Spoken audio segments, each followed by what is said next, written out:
Yes, mbanje kubashimira abakunzi ba Pilot Rwanda aho muherereye mu nce zitandukanye z'isi yose nkomeza kwifuriza amahoro n'imigisha mu byo mukora byose ngira ngo mumaze kwimenyera kare yacu na Pilot Rwanda igenda bagezaho amakuru menshi aba agiye atandukanye. Amakuru tubagezaho abayibara ku myidagaduro, imikino ndetse n'andi makuru yose bagenda caracara hirya no hino mu gihugu cy'u Rwanda ndetse no hanze yarwo. Tutabatindiye amakuru akomeye tugiye kubagezaho nyuma yuko aba bakobwa barimo Mbabazi Rusi Kate ndetse n'abandi bakobwa babiri bombi ukaba ari abakobwa bane bamaze gutabwa muri yombi ndetse kuri uyu munsi bakaberekanywe na RIB cyangwa Rwanda Investigation Bureau. Nyuma yaho ibiri kugenda bivugwa ni ibintu bikomeye cyane, dore ko abakurikirana imbuga nkoranyambaga benshi batandukanye bari kuvuga ko hari uwabitangije ndetse ko uwabitangije nawe akwiye gufatwa nawe akaba yatabwa muri yombi, dore ko no mu bibazo abanyamakuru babajije umuyobozi wa RIB harimo kuba hari ababikora bari hanze ariko bikagira ingaruka ku Banyarwanda. Abanyarwanda benshi rero mu bitekerezo bagiye batanga ku mbuga nkoranyambaga zigiye zitandukanye bagiye bakomeza kuvuga ko Sani ndetse n'abandi nkawe nabo bagomba gutabwa muri yombi, dore ko basa nkaho aribo batangije iki gikorwa cyo kwiyambika ubusa ku mbuga nkoranyambaga. Ibi rero bibaye nyuma gato yuko aba bakobwa uko ari bane bamaze kwerekanwa na RIB, Abanyarwanda benshi bakagenda batavugwaho rumwe, dore ko harimo abari kuvuga ko aba bakobwa barenganye ndetse hakaba n'abandi bari kuvuga ko bakwiye guhanwa bitewe nuko bari kwica umuco nyarwanda ndetse ko bari gushimira RIB ku gikorwa cyiza yakoze cyo guta muri yombi aba bakobwa. Bikaba bigomba kubera urugero abakobwa benshi bari baratangiye kubikora, dore ko byari bimaze kuba akamenyero abakobwa benshi rwose bari kwerekana ibice byabo by'umubiri ku mbuga nkoranyambaga zitandukanye. Rero mu bitekerezo Abanyarwanda ndetse n'abakurikirana imbuga nkoranyambaga zitandukanye hano mu gihugu cy'u Rwanda bari kugenda batanga, bari kuvuga ko uwitwa Sani nawe yazakurikiranwa, dore ko asa nkaho ari watangije ibi byo kwiyambika ubusa. Abakobwa bandi bombi bakaza kuboneraho bakajya bashyira hanze amashusho bambaye ubusa cyangwa bagashyira hanze ubusa bwabo. Gusa nanone ku kibazo cy'abakobwa ho ikibazo kirimo nuko hari umusore biri kuvugwa ko uyu musore ari we watumye bambara ubusa, ndetse uyu musore bikavugwa ko asanzwe akora aka kazi ko kugurisha abakobwa ndetse no kuba yafata amashusho y'abakobwa bambaye ubusa akayagurisha nk'uko umuyobozi wa RIB yabitangaje. Reka dukurikirane neza uko igikorwa cyo kwerekana aba bakobwa, igikorwa cyo kwereka abakobwa uko ari bane, itangazamakuru uko cyagenze se n'amagambo yavuzwe na Mbabazi Rusi, umwe mu bakurikiranyweho iki cyaha cyo gushyira amashusho y'ibitsina byabo ku mbuga nkoranyambaga ndetse n'umuyobozi wa RIB ibyo yatangaje. Reka tubikurikirane bari kubyivugira bo ubwabo. Ni Pilot Rwanda, reka dukomeze. Ndi hano nzira icyaha cyo kugaragaza ubwambure bwanjye kuri social media. Nari ndi kumwe n'abashiti banjye babiri. Nari ndi kumwe n'umushiti wanjye w'umukobwa n'uw'umuhungu, twerekeza mu rugo rwe tugiye kumusura. Tugeze adusaba ko yadusohokana piripiri. Byari kuwa gatandatu w'icyashize, adusaba ko yadusohokana piripiri. Tugezeyo turanywa turarya, tukiri piripiri adusaba ko tugomba gukorera live kuri account ye.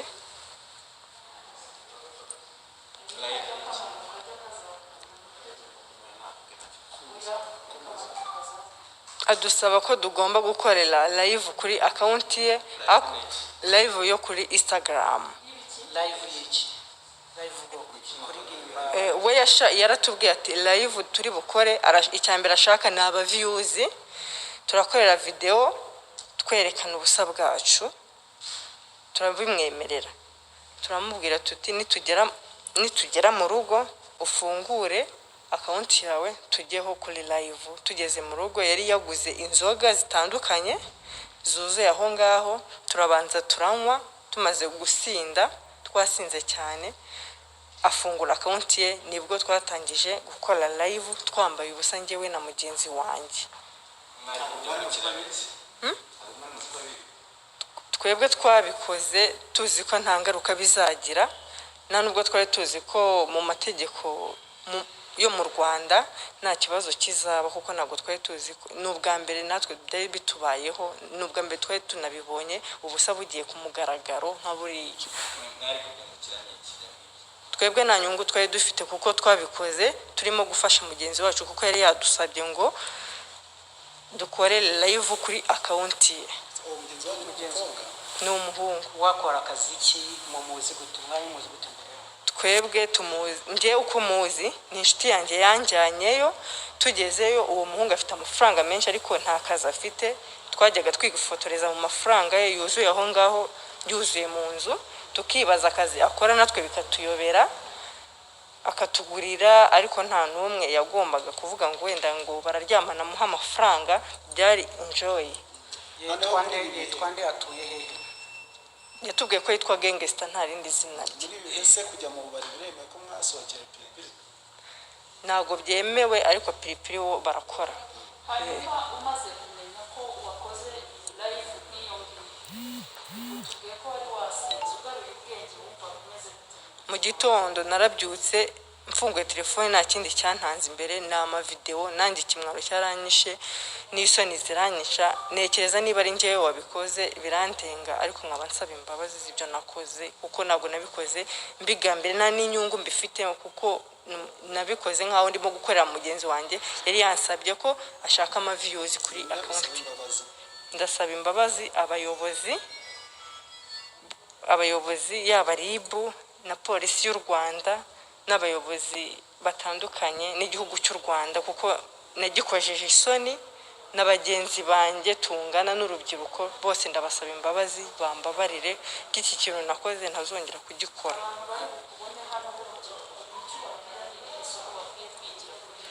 Ndabashishikariza ko kumenyekana atari ubwambure no kuba narinda indangagaciro zanjye ntago ari ukwambara ubusa kuri social media. Ndabashishikariza ko ibyo bintu byabaye barebereho urugero ntibazabikore kuko ntago ari byiza kuko nanjye byambereye isomo.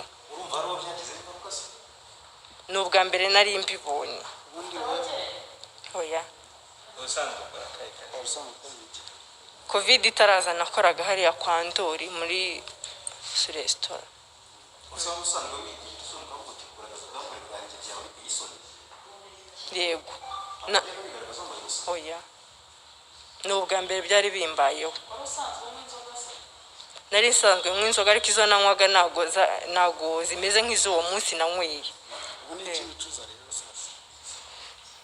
Icya mbere nicuza ni uko ndi ahantu hose nambaye ubusa umuntu wese afite video yanjye nambaye ubusa kandi abantu bose ari abanyarwanda n'abari hanze y'u Rwanda bakaba bamfite nambaye ubusa kandi nk'umwana w'umukobwa w'umunyarwandakazi bidakwiriye mu gihugu cyacu. bukeye mu gitondo wabasabye yuko mushyiraho zira live mwavuganye nawe umaze kubona izo video? Oya njye nabonye video mu gitondo we yari azifite muri telefoni uwo muhungu w'inshuti yacu yari afite video ya live afite n'indi video ku ruhande tutazi aho yaturutse we yari azifite ariko ngiye kuri telefoni yanjye na video nimwe nari mfite.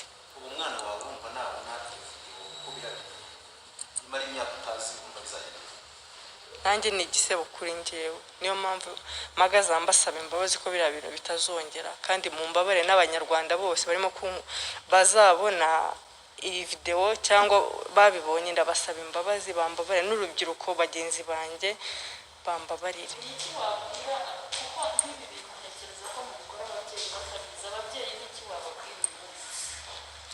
Ababyeyi icyo nababwira abari bumbone ndabasaba imbabazi nciye bugufi bambabare kuko nanjye sinabikoze ari ubushake bwanjye n'inzoga zabinkoresheje nisanze mu gatego naguyemo. ufite imyaka ingahe? 23. witwa nde? Mbabazi Rose.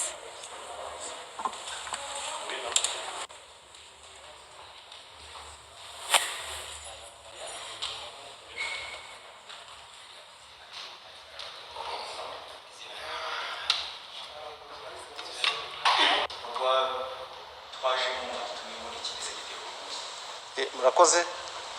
Uyu munsi urwego rw'igihugu rw'ubugenzacyaha rwateguye igikorwa cyo kwerekana abana b'abakobwa b'urubyiruko bafatiwe mu bikorwa by'urukozasoni ajyanye n'icyaha cyo gutangaza amashusho yerekeranye n'imikoreshereze y'ibitsina ndetse n'urukozasoni binyuze kuri mudasobwa, tukaba twateguye kubabereka kugira ngo twerekane ingaruka birifite ku rubyiruko rw'u Rwanda ndetse no muri sosiyete nyarwanda muri rusange, ndetse tunagamije gutanga ubutumwa ku banyarwanda ndetse n'abana bacu.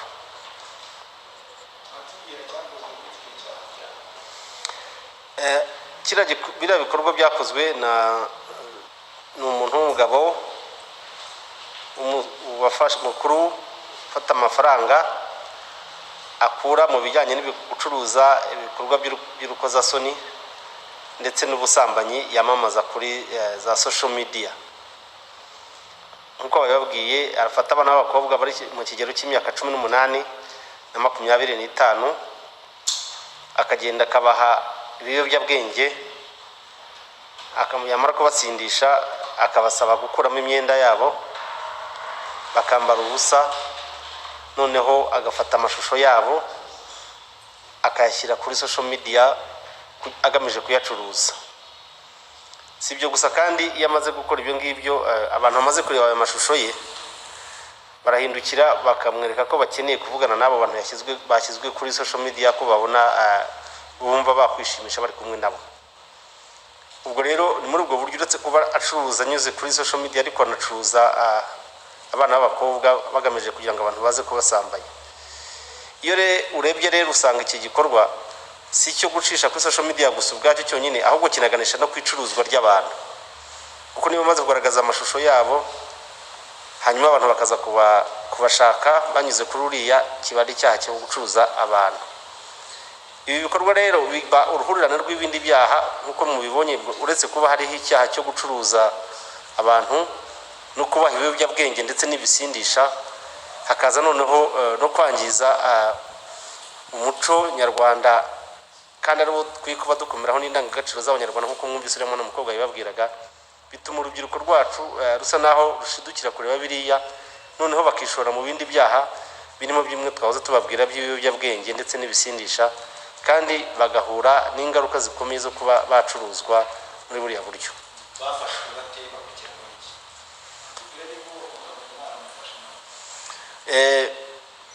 Bafashwe mu bikorwa bisanzwe dukora bijyanye n'iperereza, kugenza icyaha, tumenya amakuru ko bari mu rugo rw'umuntu, kugenda ugasanga abana b'abakobwa 4 bose icyarimwe bambaye ubusa baryamanye nawe, bari muri ibyo ngibyo.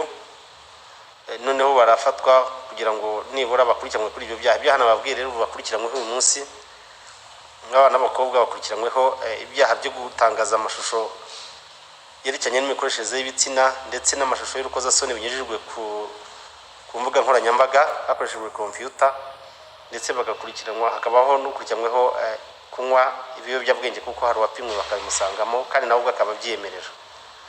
Hanyuma aba bose rero twifuje ko bari abakobwa, bari abana bakurikiranwa kwabo, nubwo bakoze ibyo ngibyo bakabikora babishaka, ariko uwabakoresheje ibyo ngibyo akwiye gukurikiranwa ku giti cye, kugira ngo noneho turusheho gushyira imbaraga mu gutanga ubutumwa twaha abanyarwanda muri rusange ndetse n'urubyiruko by'umwihariko, kugira ngo turwanye biriya. Uwakoze biriya rero azakurikiranwa ku giti cye, n'abandi nabo bakurikiranwa ku giti cyabo. Yego.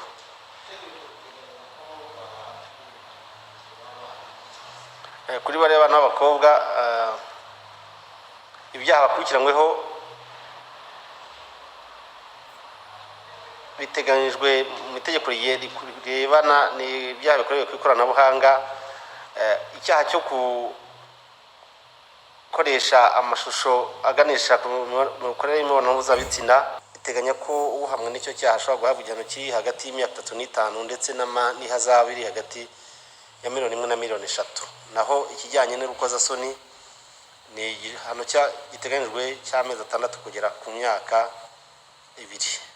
Abantu benshi bavuga ko bisanzwe bikorwa barabikora n'ubwo bari batubwira ko wenda n'ubwambere wenda n'ubwo ariko bafashwe, ibintu bisanzwe bikorwa ku cyari n'ubwambere tubabona bisanzwe bihari, kandi tumaze n'iminsi tubivuga tubwira abantu ko bakwiye kwirinda biriya bikorwa, kubera yuko byangiza urubyiruko ubwabyo. Kandi murebye kuri za social media muzasanga abantu bashyira amavideo n'amashusho kuri social media. Ibyo ngibyo rero bikangiza urubyiruko rwacu ndetse n'indangagaciro z'abanyarwanda, kuko bituma abana bararukira biriya. Tukifuza rero ko dutanga ubutumwa bukomeye ko tutazihanganira ibikorwa nka biriya, yaba ari ababikora ndetse n'ababikoresha abana, cyane cyane ko harimo n'abashyiramo abana bari munsi y'imyaka 18. abari hanze noneho kandi b'abanyarwanda nabo bari kugaragara mu Rwanda, nabo murateganya kuzabashakira hanze aho bari bose. Ibyo byaha bakoze iyo babikorera ubutabikoreye ku butaka bw'u Rwanda ariko ukabikorera hanze bikagira ingaruka ku Rwanda, hari icyo amategeko ateganya. Avuga ko hari ibyaha bifatwa nk'ibyaha mpuzamahanga cyangwa se ibyaha byambukiranya imipaka. Iyo uwo muntu rero yakoze icyaha akagikorera hanze ariko kikagira ingaruka cyangwa kikagera ku butaka bw'u Rwanda, amategeko ateganya ko umuntu nawe ashobora gukurikiranwa. Hari uburyo rero busanzwe bukoreshwa mu gukurikirana abanyabyaha, harimo no kwitabaza polisi mpuzamahanga, tukaba twanasaba ko bafatwa bagakurikiranwa kuri ibyo byaha, kuko hafi mu bihugu byose ngibi nabyo bihanwa nk'icyaha. abakobwa batubwiye ko ibyaha bakoze babikoreye mu kabari kuko aribo basinye, kandi tuzi ko muri iyi minsi utubari dufunze. Ibyo byo murabikurikirana gute? Ibijyanye no kutubahiriza amabwiriza yo kwirinda covid, ikwirakwira ry'icyorezo cya coronavirus, bifite izindi nzego bireba. Iyo rero bibaye ngombwa ko bakurikiranwa cyiswe icyaha, cyane cyane nk'abahabwa amabwiriza ntibayubahirize, bakagerageza kunanirana bya kiboko, nibwo hashobora kubaho ubugenzacyaha bwakurikirana. Ariko abafungura bitabyemerewe, inzego za minisiteri y'ubutegetsi bw'igihugu ndetse na polisi y'igihugu ngira ngo biri mu nshingano zabo. Ntekereza ko hari ikigomba gukorwa. Aba ni bamwe mu magana y'abakobwa babikora cyangwa se bategereje kubikora. Ubutumwa mubaha abo bandi basigaye. Ubutumwa ni bwabone twavugiraga ko biriya amategeko bwa cyambere, amategeko arabihana.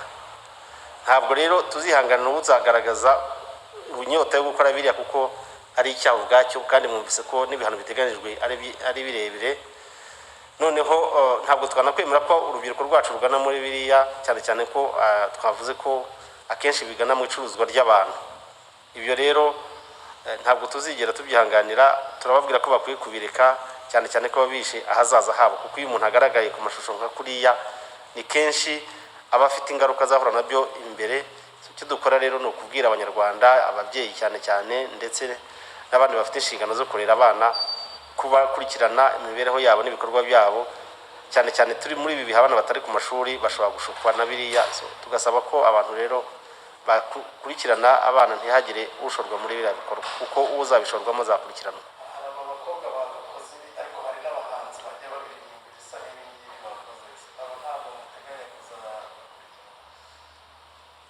Ibyo byose biramutse bikozwe bikanyuzwa mu buryo bw'ikoranabuhanga nk'uko babivuze, bakoresheje za mudasobwa, ku buryo nabyo bigaragaza ko binyuranye n'ibyo amategeko yemera, nabo bazakurikiranwa.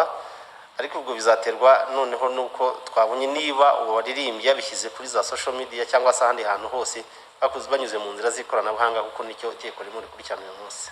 Abo nabo bashobora gukurikiranwa.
gutyo